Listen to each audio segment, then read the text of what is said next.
Financial modeling, topic 12, bond accrued interest, clean and dirty prices, yield curve models, and forward interest rates. References include Financial Modeling, 4th edition by Simon Benninga, chapter 22, Modeling the Term Structure. In this topic, we're going to compute bond accrued interest and invoice prices, construct yield curves using empirical curve fitting and a theoretical model, and compute forward interest rates.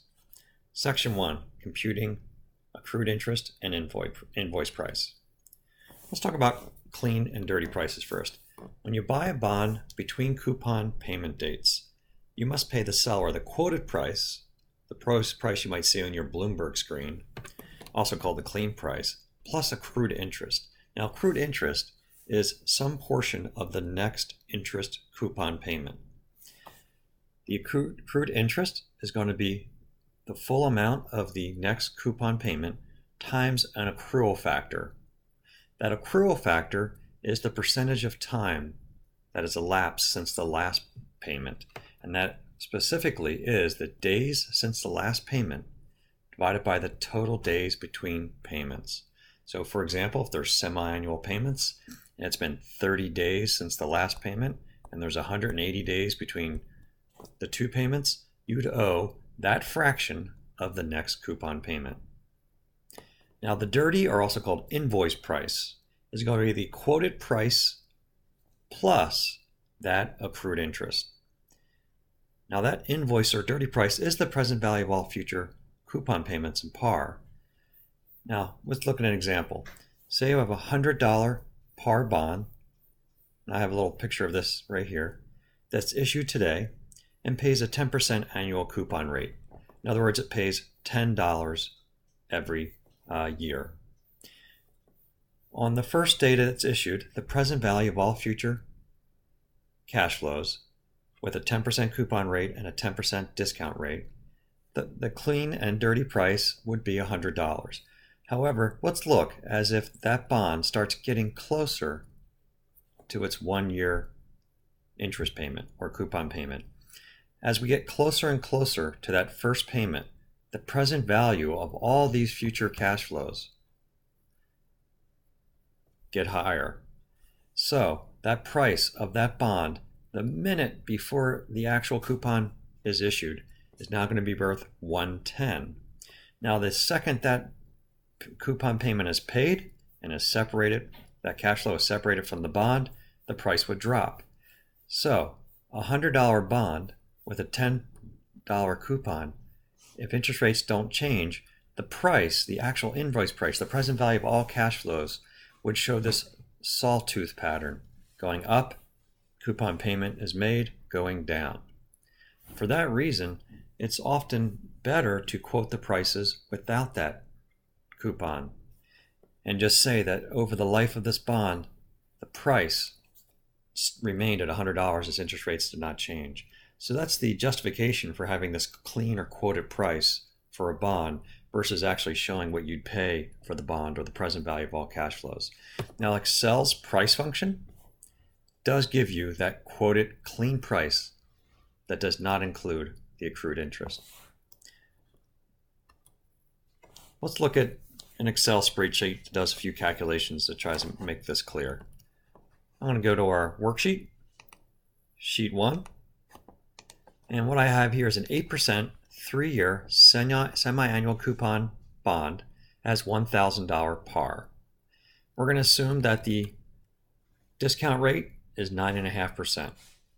So the cash flows for this 3-year 8% semi-annual coupon bond is it's going to pay $40 every 6 months, which is the 8% of par divided by 2. So in 6 months, half a year, you'll get $40. And that is period 1. So you have 6 periods of 6 months over 3 years. If I take the present value of these $40 payments plus the par at the end, discount it at 9.5% divided by 2, that would be the semi-annual discount rate, raised to the 1 through 6 power. The present value of those cash flows is $961.63. So the day this bond is issued, the present value of all expected cash flows is $961.63. And then we can use Excel's price function to replicate this valuation. Say today is 1/1/2013, and this bond matures on 1/1/2013. I'm sorry, today is 1/1/2010. This bond matures 1/1/2013. Coupon rate is 8%. Discount rate is 9.5%. Redemption is 100. Remember, for Excel, the redemption is the percentage of par that's received at maturity. The frequency is 2 payments per year. Basis, let's just make that a default of 0 for now. We'll talk about that in a minute. And let's calculate the price of the bond. So I'm going to insert Excel's price function. I'm going to launch this. Go ahead and put the settlement date. That's the date we take ownership of this bond. Maturity date. The annual coupon rate. The yield is the discount rate. The redemption is 100. I'm going to slide this down. The frequency is 2 payments per year. Basis, we'll talk about that later, is a default of 0. And that bond is priced at 96,163. Now again, Excel's price function always returns the price of bond as a percentage of par. So what that means, this bond should be selling at 96.163% of par. Par of this bond is $1,000. So if I take that 96, divide it by 100 to turn it into a percentage, and multiply times 1,000, you get 961.63. So Excel's function gives you the present value of all future cash flows on the day the bond is issued. However, let's fast forward 3 months. Again, we now have a 3-year bond.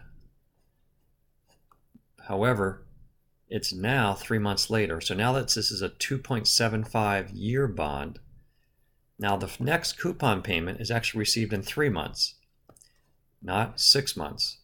And then you're going to receive it every 6 months. You're going to get another coupon payment. So instead of having periods 1 through 6, where each period is 6 months, we now have payment in 3 months and then every 6 months. So the first period is half a period away, and then is a half a year, 1.5 years, 2.5 years, 2.5 periods, not years, periods. So to calculate the present value of these cash flows, it's the same cash flows as before, except this cash flow is only half a period away. So I'm going to take the 6-month interest rate, which is 9.5 divided by 2. I'm going to take that 6-month interest rate and take it to the 1/2 power. So effectively using a quarter year. So the present value of that cash flow that's now 3 months away is not $38, now it's $39. And if I take the present value of all future cash flows, I get 984.20. Notice how the value has gone up. Let's go back to our PowerPoint. What's happening in this case is this bond is starting to increase because the present value of cash flows is getting closer in time and increases in value. So it's working its way up, this sawtooth. So the present value of all future cash flows is 984.20. If I then subtract out the accrued interest, let's just, in this situation, make a very simple assumption. We are halfway between coupon payment dates. So when I buy this bond, I owe somebody half of the next interest payment. So that's half of $40 or $20. So the quoted price I'll see in Bloomberg or other financial systems is going to be $964.20, even though the present value of all cash flows is $984.20. So we'd say the quoted clean price is still $964.20 in this case. Let's go ahead and use the price function in Excel. I'm going to insert price using my new dates. In this case, my settlement date, I bought this bond 3 months later, so it's that 2 3/4 year bond. Still matures on the same day. Let me launch the dialog box here. Put in my annual coupon rate, my discount rate, my redemption, my frequency, and the basis. And what you have is 964.20. Notice that Excel is returning the clean price. So if you're valuing this using Excel's function, you would get a price of $964.20. If I take that $964.20, divide it by 100 times the par amount, I get $964.20 in dollars. However, the invoice price is going to be $964.20, the clean price, plus that $20 of interest. So it's actually going to cost me $984.20 to buy this bond. And then 3 months later, I'll get that $40 coupon payment. So this is the difference between a clean price and a dirty price. The difference is the accrued interest, and notice that Excel always returns a clean price.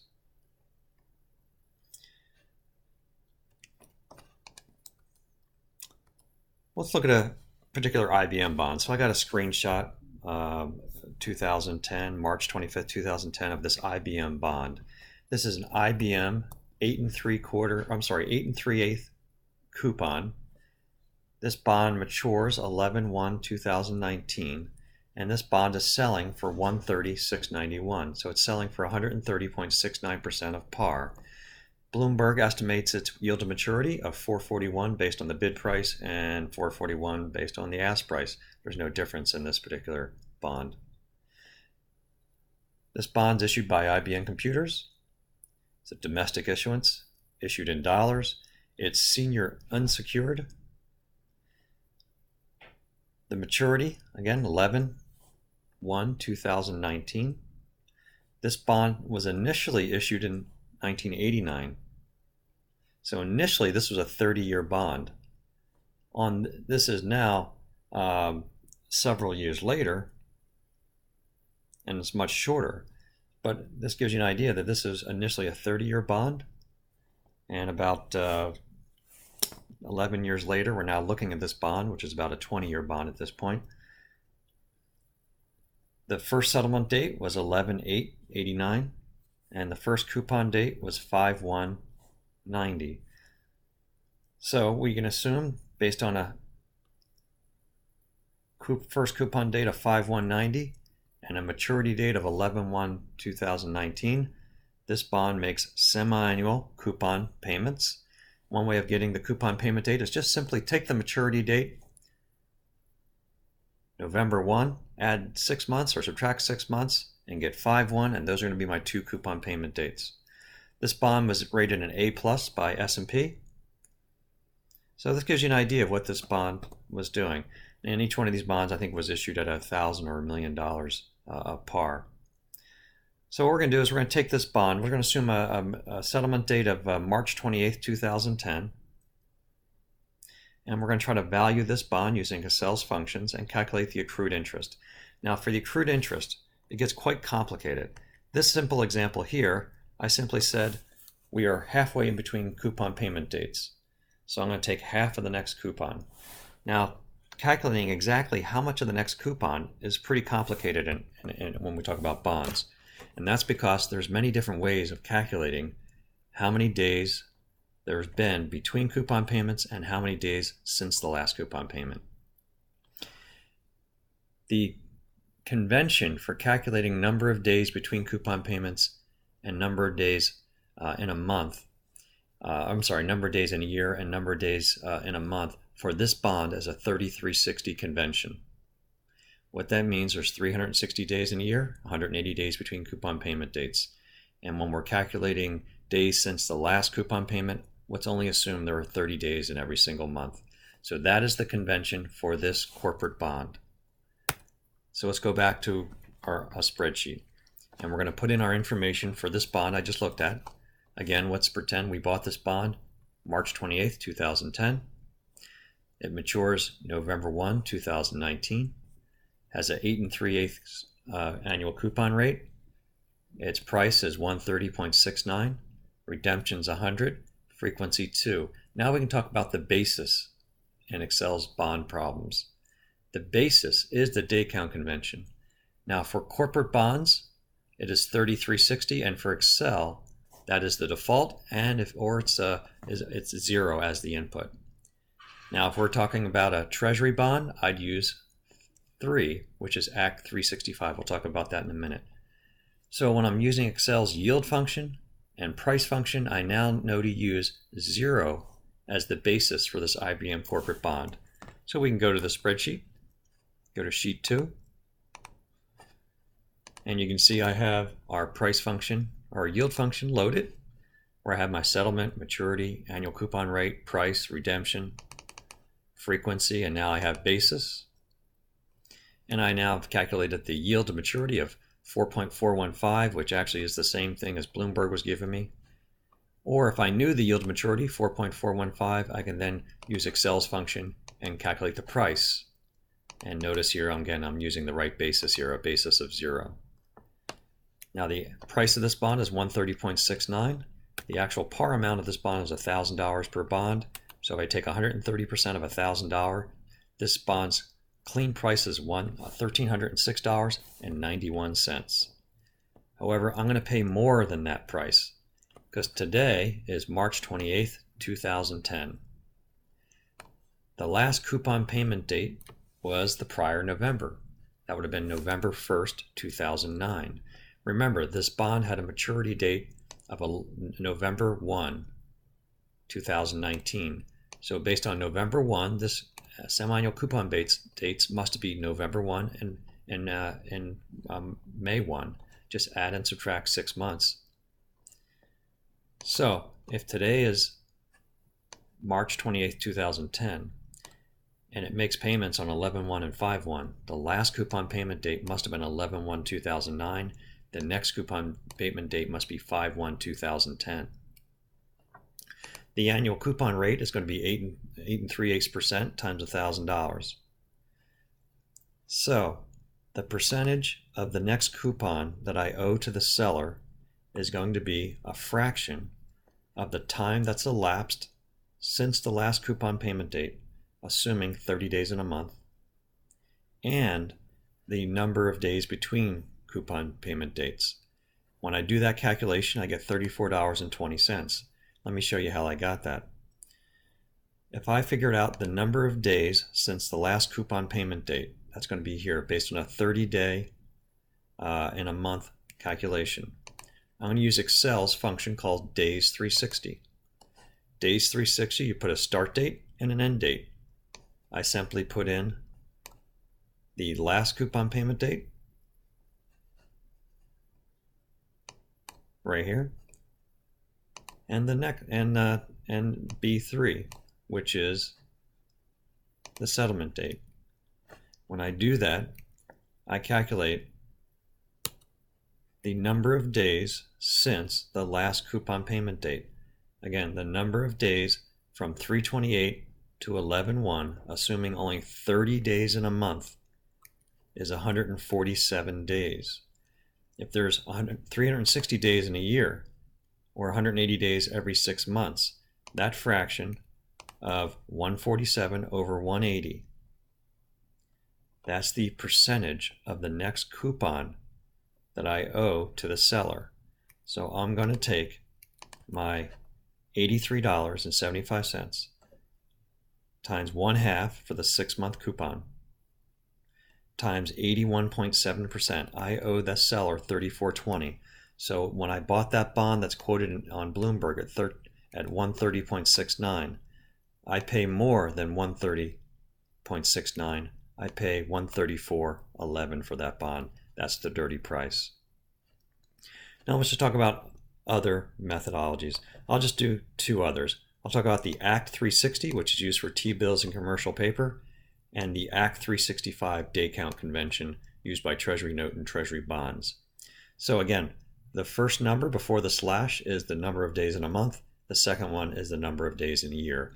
If we're using the Act 360 day count convention, instead of using the Days 360 function, I'll just actually subtract the 2 dates in Excel. That'll tell me the actual number of days between those 2 dates. Now in this case, it just turns out to be the same.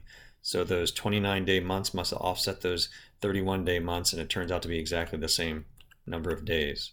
But if you have an Act as the number of days in a month, you just subtract the dates. You don't use the Days 360 function. Lastly, if I'm doing Act over 360, I'm again going to calculate the number of days between coupon payments as 180, and in this case I get the exact same calculation. However, what if I use the act over 365 day count convention? Well, in that case I use the actual days in a month for calculating days between coupon or since the last coupon payment, but I use 182.5 days, half of 365. In that case, if I was using the Act 365 day count convention, the accrued interest would be $33.73 and not $34.20. So you have to be careful when choosing the day count convention or the basis in Excel, because that's going to determine the amount of interest that Excel assumes. And you also have to be careful when you buy a bond. You need to know how much of that interest you owe. So in this topic, we computed the bond accrued interest and invoice prices. In the next topic, we'll construct yield curves using empirical curve fitting.